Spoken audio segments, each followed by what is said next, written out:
కవచము అంటే హరహర మహాదేవ రూపాన్ని శంభో పెట్టేస్తారు. శంకర ఈ వెనకాతల ఓం ఉన్న రూపం నమ ఎలా శివాయ. ఉంటుందో అటువంటి దాన్ని శివలింగానికి తొడిగేస్తారు. ఒకసారి కాని శివలింగానికి కవచం తొడిగారా ఇక మీరు నంది యొక్క శృంగముల నుండి చూడకూడదు. అలా కాని కవచం తొడిగి లేదా మీరు తిన్నగా నిలబడి శివలింగాన్ని చూడకూడదు. అప్పుడు చూసేటప్పుడు మాత్రం మీకు అదృష్టం పండిందని గుర్తు. కవచం పెట్టకముందు మీరు శివాలయంలోకి వెళ్ళారంటే మీ భాగ్యం పండిందని గుర్తు. ఎందుకో తెలుసా?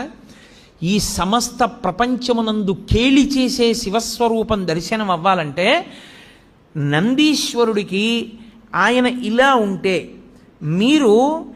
మీకు ఎడం పక్కన నంది ఉండేటట్టుగా వచ్చి మీ ఎడం చేత్తో ఆయన యొక్క పృష్ఠభాగంలో అవయవాన్ని ఒక్క లిప్తకాలం పట్టుకోవాలి.